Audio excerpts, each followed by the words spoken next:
Recording. Okay. All right. Good morning, everyone. We will call to order the August meeting of the Binghamton Traffic Board. It is August 14th, 2025. First item of business is approval of the minutes from past meetings. We have meeting minutes before us today. We have the, I believe, April meeting minutes as amended by Councilman Matavetsky previously, and also the June meeting minutes. Do we have a motion to approve those minutes? Motion. Is there a second? Second. All those in favor? Aye. Any opposed? Okay, thank you. All right, so we'll move on now to the public comment portion of the meeting. I'd invite anyone here to address the board today to come on down and just please state your name and address for the record. Want to come down?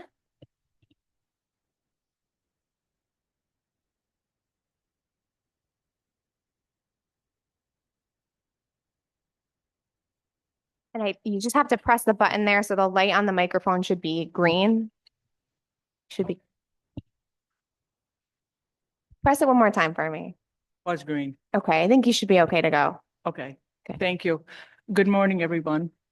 Thank you for the opportunity to speak with you in regards to the parking situation on Matthew Street. A short time ago, there was a no parking rule implemented for the east side of the street between 135 and 145. Somehow people don't realize that they shouldn't be parking on that side of the street in that distance.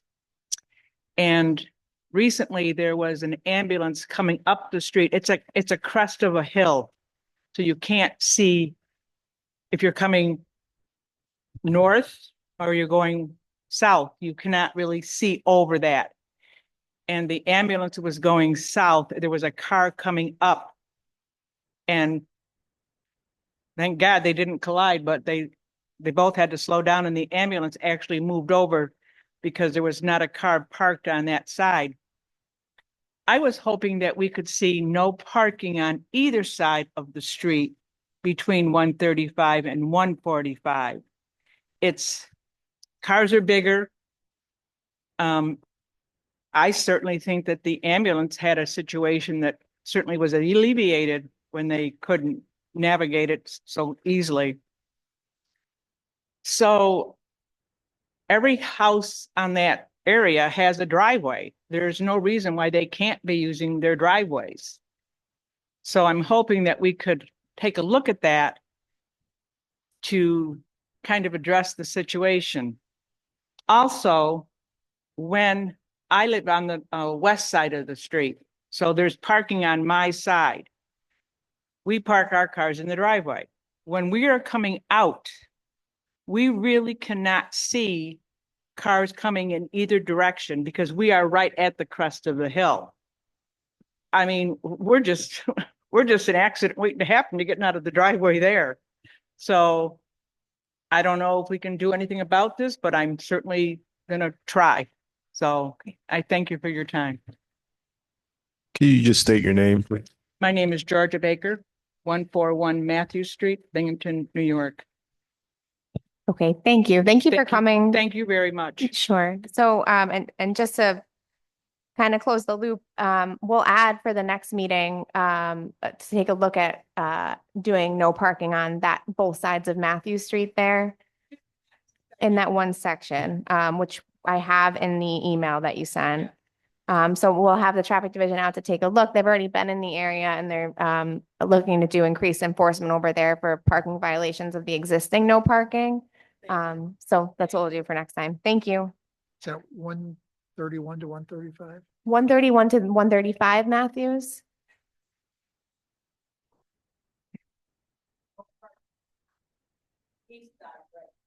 Okay.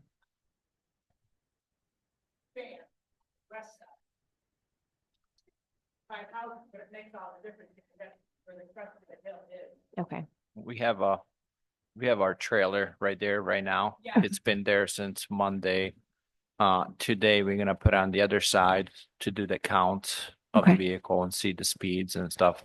Last time we went out there, we just found it appropriate that we do that one side, no parking. There's really not that much crest on that street, but we'll take a look at the vehicle counts, speeds and everything else. So we'll have it for next meeting. Thank you. Okay, anyone else here today to address the board for the public comment portion of the meeting? Thank you.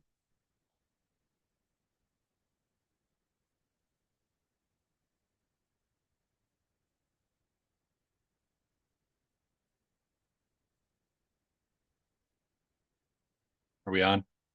Believe we are. Just say your All right. name and address, please. My name is Scott Gage. I work for Meyer Supply in 3 Louisa Street in Binghamton. It was simple. We have in the recent history, we have a car that we have 2 spaces right in front of our front door to our business. We're a wholesale distributor, so we have customers coming in all day long picking up orders. And we've recently had a car parking there in that spot, preventing our customers from pulling up, picking up their orders and getting on their way. So we just applied to see if we could get a loading zone put there so that, I don't know, 10-minute parking, 15-minute parking, something to that effect, so that it would prevent residential customers from the residentially zoned area down the street on Louisa Street from parking in front of the business. Just make it more efficient for us to run our business and our customers to run their business. Scott, is the parking lot that sort of surrounds the building there, is any of that belongs to your company? It does, yes. Okay. Yes. So we use that for employee parking as well. This would be like, custom, it's refrigeration and AC, so a lot of that is time sensitive. Guys pull up, run in, get a capacitor, get right back in their car and go. So certainly we can use the parking lot. And if it's not possible, that's fine. But we wanted to see if it was something we could do. Okay, yeah, we had looked at this. I think traffic went out to take a look. I think I'd like to continue talking about it, but I was curious about the offsite parking you had available and whether you had the ability to do kind of dedicated parking spaces offsite for those, given the residential properties further down the block. Yep. I don't know if do you have any questions on that, Sergeant Music? I just want to let you know we do have parking enforcement there that they're going to be checking. That area is subject to 6-hour rule. Okay. Our department has not received any complaints of the vehicle being there for prolonged amounts of time. Okay. In last 3 days, we went there a couple times since we got this. We haven't found any vehicles there, so I guess we're gonna have further discussion for the next month, but that's just my It is in like later in the afternoon, somebody, whoever it is, leaves. Mhm. It was there when I left. It's usually there for the first 2/3 of the day, I would say. And like I would be very clear, we're not upset about it. It's just, if we could get that done, it would be great. If not, it's not the end of the world. Are you finding that they're parking overnight there? Oh, yeah. Okay. Yeah. got it. What we've surmised is that we think it's somebody who works 2nd or 3rd shift, and that it's somebody that, because there's tons of parking further down in the residential area, doesn't like parallel parking. So Yeah. they park there, there's nobody there, so they can just pull right up and they're on their way. Okay. That's kind of what we've Yeah. assumed. Okay. We do have that housing complex, like literally right there, once that street starts narrowing down. So I'm not sure if it's somebody from there that's parking, but certainly we'll keep an eye on it. Make sure that they do follow 6-hour rule as everybody in the city of Binghamton does. Okay. And then we'll Sounds we'll reasonable. definitely do more discussion about it, and we'll have the answer next month. Yeah, so I think that's what we'd look to do, is kind of keep it on the agenda for next month's meeting. We'll monitor it and have the traffic division monitor it until then. The traffic division's number is on the city website. If you have any issues that you feel like you want to directly connect with them, it's Sergeant Music and Officer Brown. Okay. Feel free to reach out, like if you see, as you're having issues over there. Absolutely. But I think that's what we can plan to do. Thank you.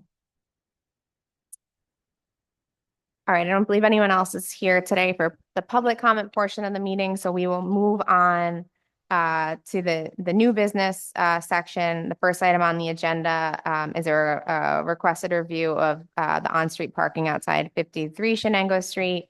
Paul White from the Binghamton Vet Center is here. If you'd like to come down and just tell us a little bit about the application here. Morning. And if Name's you Paul could, White, 53 Shenango Street. thank you. For the business. So Paul, if you could, I'll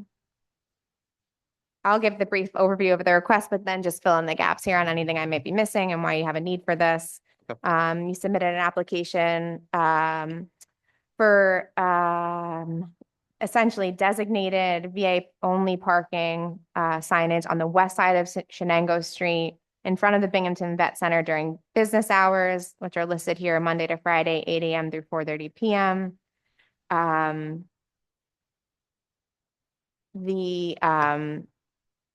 We've had some dialogue about this. And I guess let me let you explain the need for your clients and the type of services that they're receiving there, why the on-street parking is essential for them. Okay. So we're a counseling center for combat veterans and victims of military sexual trauma. That's all we see at the vet center itself. The CBOC over on Court Street is more a medical center. So that's all that's seen over there. During the week, we've got 4 counselors. Each counselor usually has appointments, back to back. They could have an hour in between. And then on Tuesdays and Fridays, we have group sessions. So we have like a PTSD group that vets come in for, a Lioness group that it's all women veterans and things of the sort. In the past, before I started working there, we had a deal with Laz Parking and the ramp behind or on State Street.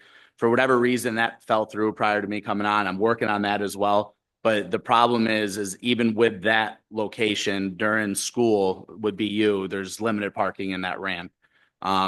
We're trying to get easy access to our center for the veterans. A lot of them are legacy veterans, so they're elders. We do have younger veterans, so we're not necessarily looking for handicap parking, but just something during those hours that our veterans can park, come get their hour session, and then take off for the day. Another issue with the ramp parking is a safety concern recently.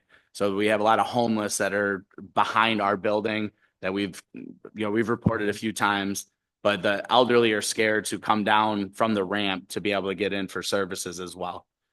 In the past, we did utilize a placard that we made. That's what I brought with me if you'd like to see it. It was more of a handshake. I think during previous, there were 2 other employees that we utilized that for about 2 to 3 years.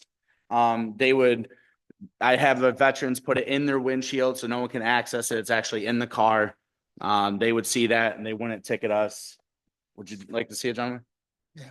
And they wouldn't ticket us, and then they would, if there was a car parked there, they actually would come up to our door and ask if it was ours. That's good. I know I got thinking about it after we talked the other day and about the designated parking. I also want to just pitch the idea rather than, putting up signage and designated parking, if this could somehow be honored with you guys, like officially, we could do that. We would make the placard still. Could send you the emails and copies rather than you'd have to put up signs and all that kind of stuff for the parking. We don't have a set timeline, but we are a lease, the yearly leases that we have. And if we ever move, I just don't want you guys to have to eat the cost of taking that signage down or anything of the sort. So if we did do the signage for veteran parking only, we would still utilize these in the dashboard so that they could be identified as a veteran car. But if we wanted to avoid putting up the signage and this could be honored in some fashion, we can come up with a deal with the city to make a placard to utilize. We could do that as well. Yeah, so I think our office is generally our office is supportive of the concept of designating parking spaces for veterans right outside the center there. I think it's the tricky part about this is striking the balance, being that it's in a commercial district with some of the businesses. So I think by designating a set number of parking spots, we can kind of control. I know you said at certain times you might have upwards of 10 vehicles or 10 people participating in the different group sessions. Correct. So what we had talked about is maybe trying to do 4 designated spots outside the vet center with signage. And then also still having you guys work with the traffic division on some sort of placard system just to verify that, you know, it's not the people that are parking in the designated spots are legitimately there Right. for the services. So, you know, that's something that we could try and monitor. I don't know if anyone on the board has questions or thoughts about that. We have some precedent just based on what we do around the federal building. We do government only parking. Right. Anyone have thoughts on this or questions, comments? No, as we discussed yesterday, we're supportive to assigning something. We do want to assign specific spots and do want to work on the placards or Right. something, just because of the logistics of maintaining that. So we can actually, if somebody is not supposed to be there, we can properly ticket them and stuff like that, or Right. remove the vehicles. But like Megan said, obviously we can't assign 10 spots. Right. But we are willing to assign the spots, and I think we should properly post them Mhm. and probably work with a little bit on the issuance, so not, because we do have some students that we've seen before that are really savvy with the computers and making stuff up and stuff. So we don't want somebody to make up the easy made placard. Absolutely. And have the year-long parking, you know, For sure. but I'm sure we can work something out if no objections. All right, so I would look for a motion then to approve the recommendation to designate 4 on-street parking spaces on the west side of Shenango Street in front of the Binghamton Vet Center as parking for Binghamton Vet Center clients, effective during business hours only, so Monday to Friday between 8 a.m. and 4:30 p.m.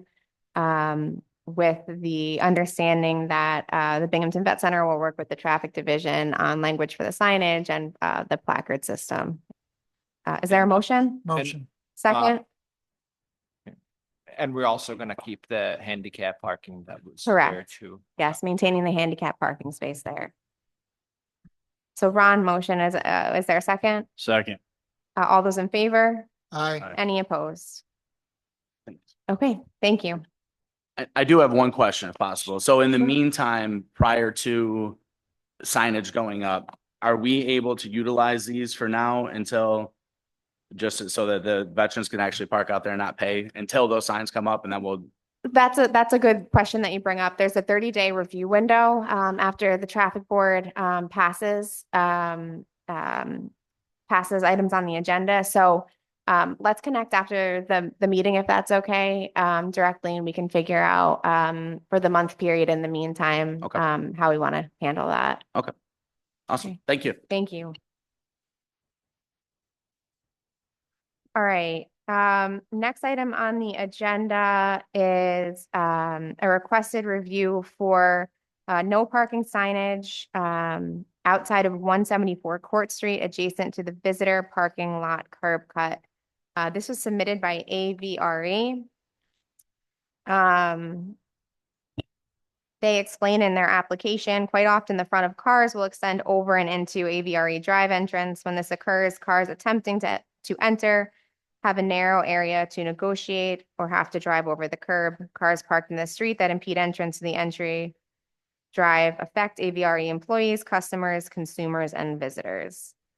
We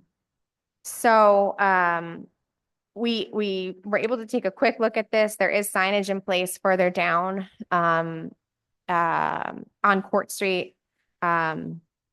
That's no parking to kind of, I think, protect against some of the visibility issues there that might be created when drivers are leaving AVRE and there might be a car parked too close and blocking. Where where they are requesting signage in this case is a little bit further west, I guess. But one of the questions that I had, Sergeant Music and I talked about this a little bit, but we have parking spots painted on that part of Court Street that ends just prior to the block that AVRE is on. So I wanted us to look at, or at least think about, if we continue those down. I don't think it's kiosk parking there, but if we continue them down and paint the spots in a way that no one's parking kind of too close to that drive, I don't know if that might be a way to kind of address this issue, or if there are, other things that we can be doing to enforce some of the best practices around parking too close to the driveway there, rather than making that area no parking, because it's a small area that he's referring to. I don't know if anyone had immediate thoughts, or if we wanted to kind of go back out and take a look at this and hang on to it for next meeting.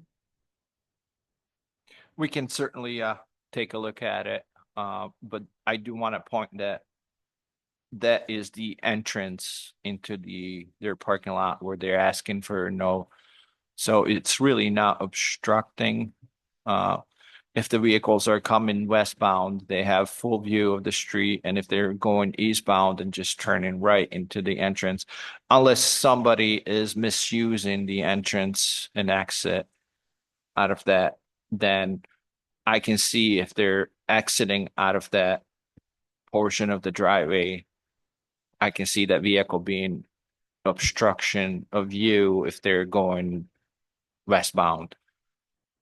But we can certainly take a look at it, and Okay. maybe doing designated parking spots and not have somebody pulled up right next to the entrance might work.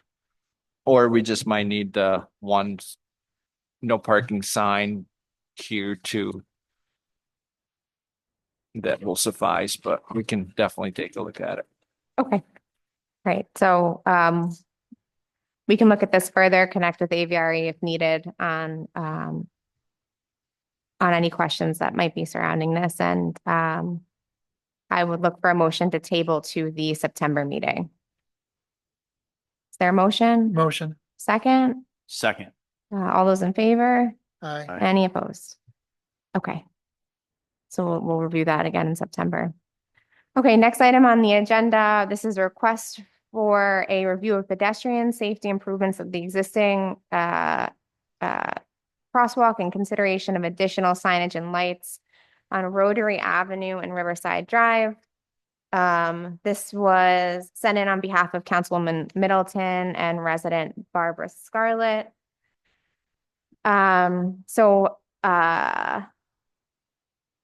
Let me give a quick overview of what was said here in the application.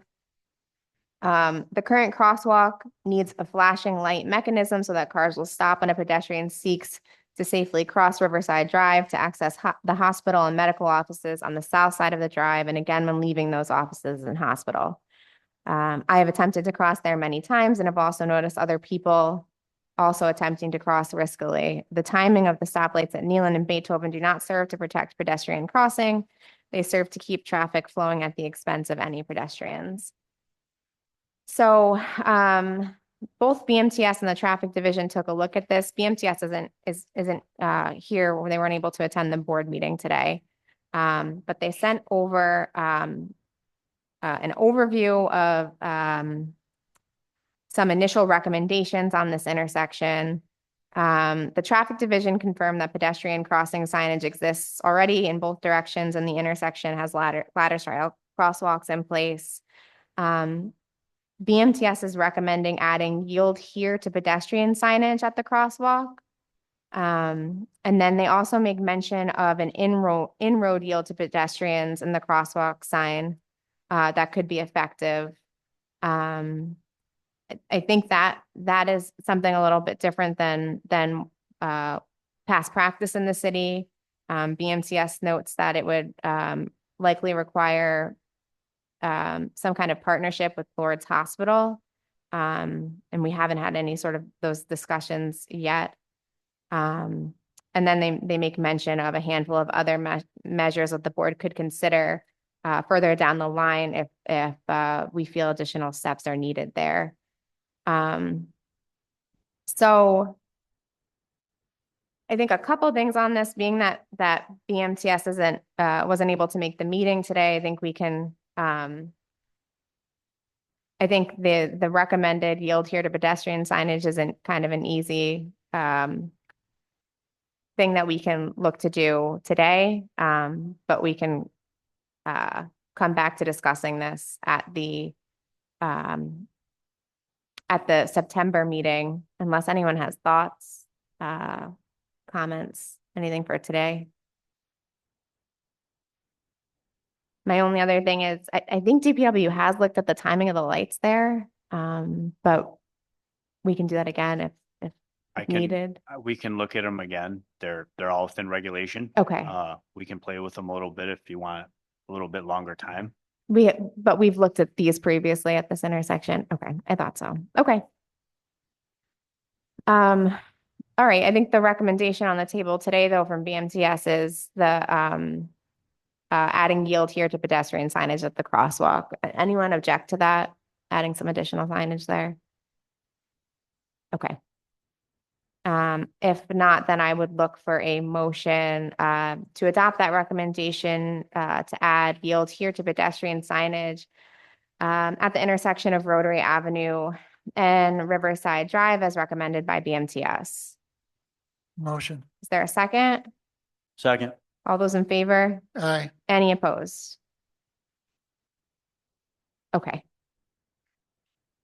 All right, the next item on the agenda, this is a request for, let's see, a request from Councilman Hotchkiss for a pedestrian crossing sign with flashing LED lights to improve pedestrian safety in the area of Shenango Street, Moffett Ave, and Truesdale Street.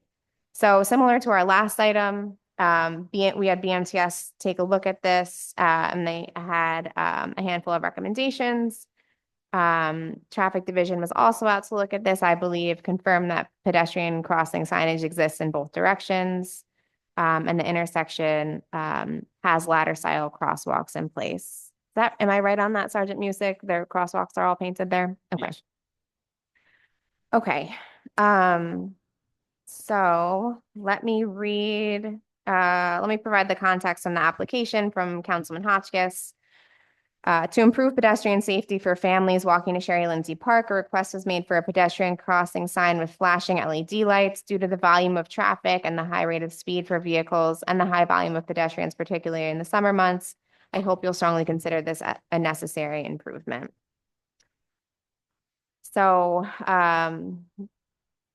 the recommendations from BMTS are similar to their ones for the previous intersection. So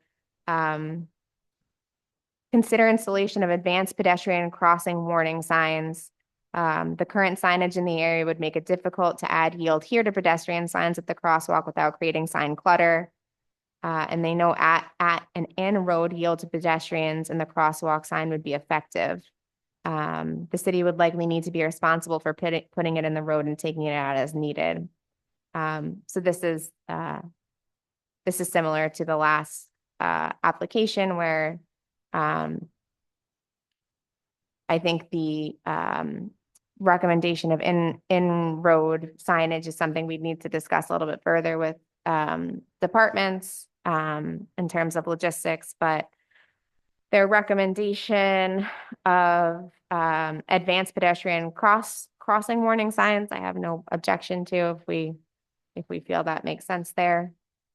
And then we can revisit with BMTS on some of the longer term measures that they put on the table for consideration when in the future. Any objections to that signage initially proposed?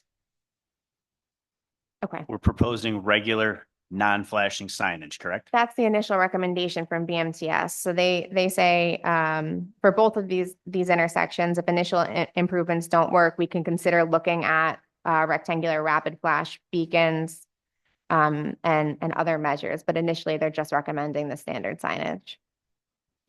Did they say that would lead to sign clutter, or was that a different? That was a different Okay. one. Okay. So,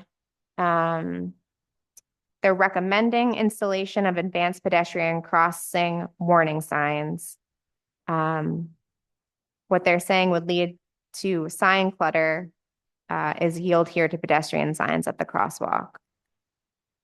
So they're just recommending the one, type of signage at this time. So, if we're comfortable moving forward with that, I would just look for a motion to improve the recommendation to install advanced pedestrian crossing warning signs in the area of Shenango Street, Moffett Ave, and Truesdell, and we can again have the traffic division work with BMTS to determine proper location. Is there a motion? Motion. Second? Second. All those in favor? Aye. Any opposed? Okay, thank you. All right, next item on the agenda is a request for a four-way stop sign at the intersection of Vines Street and James Street. Pull up this for context. The applicant, who is a resident of Vine Street, writes in part, living on Vine Street, I have witnessed more cars flying through the stop sign on the corner of Vine Street and James Street coming up from Vestal Ave. Cars also fly down from James Street from Mill Street. Summarizing here, but I'm asking you to please consider making at least the corner of James and Vine a four-way stop. Our son and four grandchildren live on James Street. Thank you for your consideration. Okay, so this is essentially, it's a request for a four-way stop sign in the area in response to resident concerns about speeding in the area. So Sergeant Music and I talked about this a little bit. Did you have a chance to pull any crash data there? There is none. There's no recent history of crashes. Okay. So from what we can tell, it wouldn't meet the warrants of a four-way stop sign. But it certainly sounds like a good area for increased traffic enforcement. I think that's already been flagged to BPD. Both focusing on speeding and stop sign violations, if that makes sense. Yes, we already directed our patrols to that area. You can refer to that email from the acting chief, Ryan, Okay. on that. And also our new trailer will be brought into that area as soon as we're done with the Matthew Street, and we'll do the counts and speeds of vehicle and see if Okay. we can come up with some numbers and if it warranted or not. Okay, great. So some additional enforcement, bringing the speed trailer over there too, but the recommendation on the four-way stop would be to deny at this point, based on no crash history there, no recent crash history. Questions, comments? Okay, if not, I would look for a motion then to deny the request for a four-way stop at the intersection of Vine and James Streets. Motion. Is there a second? Second. All those in favor? Aye. Any opposed? Okay, thank you. All right, next item on the agenda, 3 Louisa Street. This is a request for a 40-foot loading zone adjacent to the main entrance of Meyer Supply Company. This is the individual who came down to speak during public comment. We said at the time that I think we wanted to take another month to kind of review the parking situation there. He's going to reach out hopefully directly to traffic if there are ongoing issues, and we can look to discuss again at the September meeting. So if there's a motion to table, Motion. is there a second? Second. All those in favor? Aye. Any opposed? Okay, that's tabled. Thank you. All right, moving on to the next portion of the meeting. We have a request for a curb cut from an applicant at 66 Lincoln Avenue.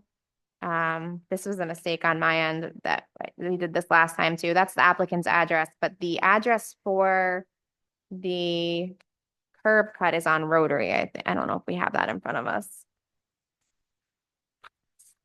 I do from the last minute meetings.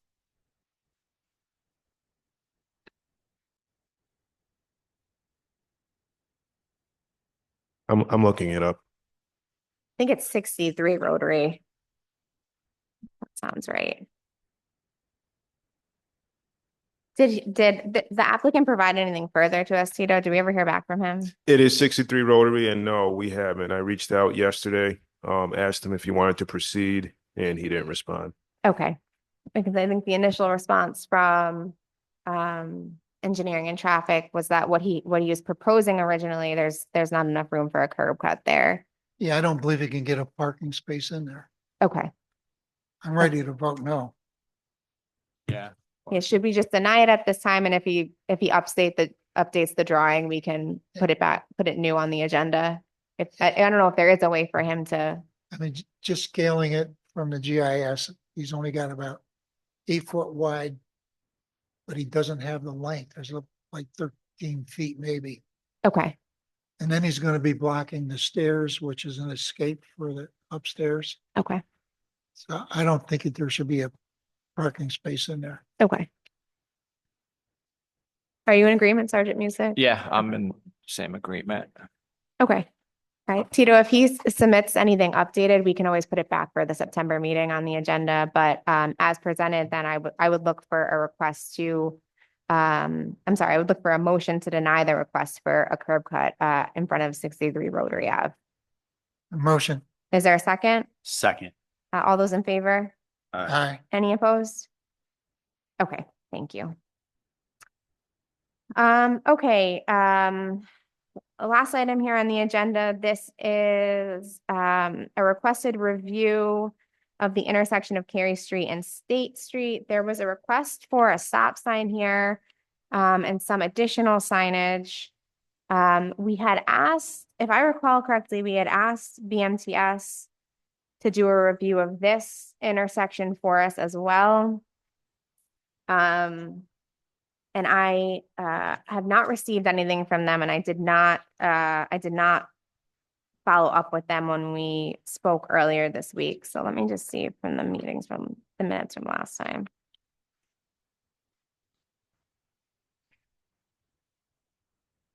Yeah, request that BMTS study the intersection to determine if a stop sign is warranted. I believe the thinking last time is that it's likely not, but we wanted BMTS to look at the crash data and any other information that they have there. So if no objections, we can hold. I don't think there's any recent crash data as far as Okay. I could see. Just Okay. All right. So I think we can, we don't have to act on this today. I will follow up with BMTS and see if they have, if they had any other thoughts that they wanted to provide provide to us for this. And revisit it in September if they do. So is there a motion to table this to the September meeting? Motion. Second, Second. all those in favor? Aye. Any opposed? Okay. Any other business questions, comments from board members? Not, I'd look for a motion to adjourn. Motion. Second, Second. all those in favor? Aye. We are adjourned.